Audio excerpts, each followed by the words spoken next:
ये मिशन सुदर्शन चक्र दुश्मन के हमले को न्यूट्रलाइज तो करेगा ही करेगा, लेकिन कई गुना ज्यादा दुश्मन पर हिट बैक करेगा। कि भारत के साथ पाकिस्तान को ऐसे बात करनी चाहिए जैसे बड़े भाई से छोटा भाई करता है, लेकिन हम तो कभी ऐसे नहीं करते। हम तो अबू चौधरी बने रहते हैं।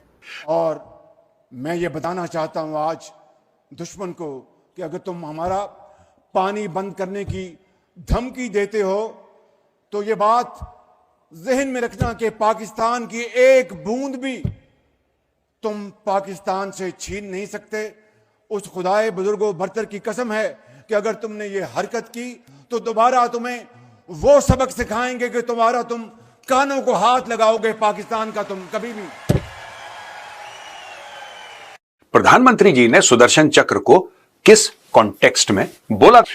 2035 यानी कि आज से 10 साल के अंदर भारत के पास एक शील्ड होगी, एक कवच होगा भारत के पास। कवच से आप क्या समझते हैं दोस्तों कि कोई हमला हुआ तो कवच आपको बचाएगा। ये सुदर्शन चक्र सिर्फ बचाएगा नहीं, ये वापस पलटवार भी करेगा।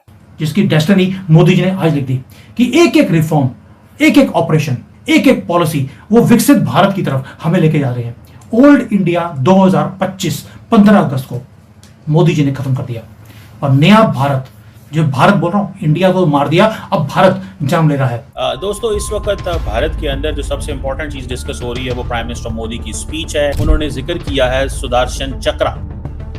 That is something very important. वो कहते हैं कि अब हमें अपने स्काइज को प्रोटेक्ट करना है।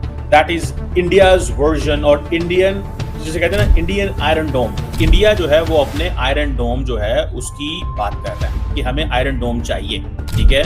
और ये एक मल्टी लेड फ्रेमवर्क होता है जो integrated advance surveillance, cyber protection और फिजिकली सेफ गार्ड करता है शहरियों को एंड गवर्नमेंट इंफ्रास्ट्रक्चर को। एंड हमारे प्रेसिडेंट, हमारे लोगों ने क्या कोई मोहब्बत का पैगाम भेजा है आपको लगता है? इन्होंने भी तो यही बातें की है ना कि हम देख लेंगे, पानी बंद किया तो ऐसा कर देंगे। और फिर इसी किस्म की statement Bilawal Bhutto Zardari, prime minister Shahbaz Sharif हो, चाहे डिफेंस मिनिस्टर हो, इनके तमाम की यही स्टेटमेंट है, यही धमकियों वाली स्टेटमेंट है। तो उधर से आपका क्या ख्याल? मेरे प्यारे देशवासियों, ऑपरेशन सिंदूर उसी आक्रोश की अभिव्यक्ति है। आतंक को और आतंकी को पालने पोसने वालों को, आतंकियों को ताकत देने वालों को अब हम अलग अलग नहीं मानेंगे। अब भारत ने तय कर लिया है इन न्यूक्लियर की धमकियों को अब हम सहने वाले नहीं हैं। दोस्तों आज लाल किले की प्राचीर से प्रधानमंत्री जी ने तकरीबन 103 मिनट की स्पीच दी।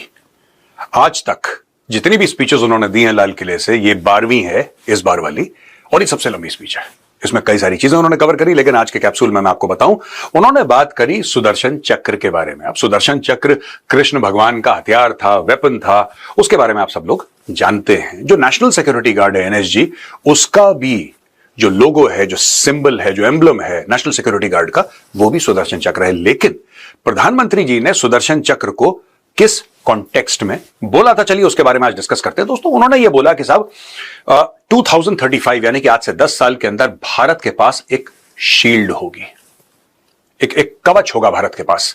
लेकिन ये कवच थोड़ा सा अनोखा है। कवच से आप क्या समझते हैं दोस्तों कि कोई हमला हुआ तो कवच आपको बचाएगा। ये सुदर्शन चक्र सिर्फ बचाएगा नहीं, ये वापस पलटवार भी करेगा।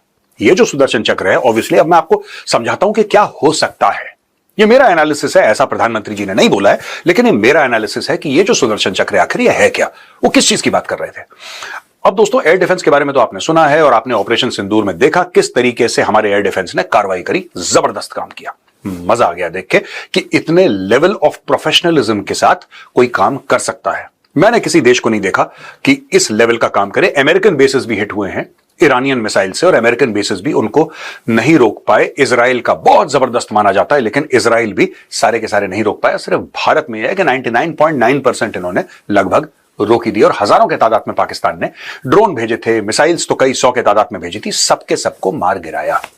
यह हुआ कैसे और आगे चल के हमारे कौन। इस वक्त भारत के अंदर जो सबसे इंपॉर्टेंट चीज डिस्कस हो रही है वो प्राइम मिनिस्टर मोदी की स्पीच है, जिसमें खास तौर पे उन्होंने जिक्र किया है Sudarshan Chakra. Now that is something very important. वो कहते हैं कि अब हमें अपने स्काइज को प्रोटेक्ट करना है। दैट इज इंडियाज वर्जन और इंडियन, जिसे कहते हैं ना, इंडियन आयरन डोम। ठीक है जी। अब ये इंडिया जो है वो अपने आयरन डोम जो है उसकी बात कर रहा है कि हमें आयरन डोम चाहिए। ठीक है।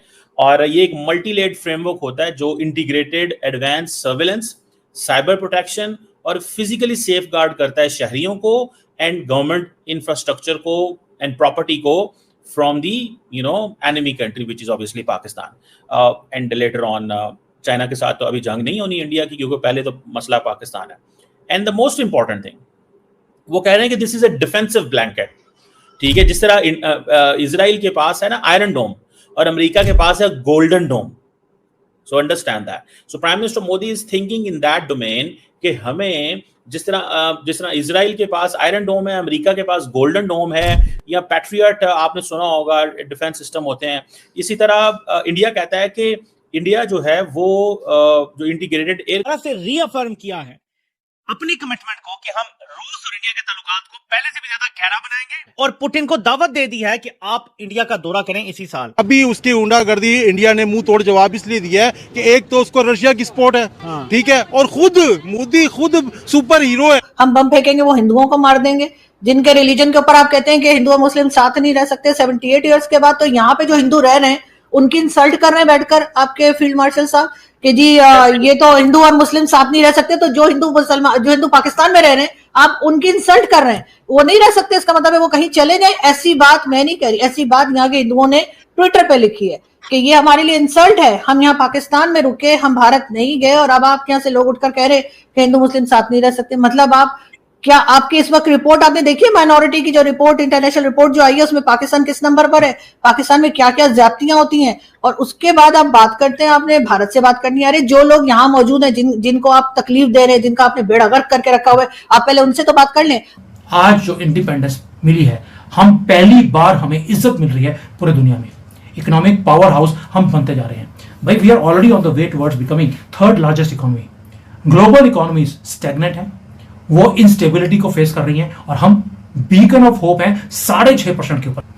इसके बाद भी आपको लगता है कि मोदी जी ने कितना किया है? और सेकुलर हिंदुओं माफ करो, मैं तो कई बार बोलता हूं कि मोदी जी की बदकिस्मती है, वो हिंदुओं को रिप्रेजेंट कर रहे हैं। जो मर्जी कर ले, ये उसके बाद भी गालियां ही निकालेंगे। और जो मोदी जी हैं वो अगर लेडीज की बात कर रहे हैं, अगर वो आत्मनिर्भर की बात कर रहे हैं, डिफेंस है, इकोनॉमी है, हर चीज के ऊपर नजर है। इतनी डीप एनालिसिस है उनके हर एक काम की, मैं बता नहीं सकता हूं। इन्फ्लेशन कंट्रोल में है, दुनिया में इन्फ्लेशन हाई है, हमारे यहाँ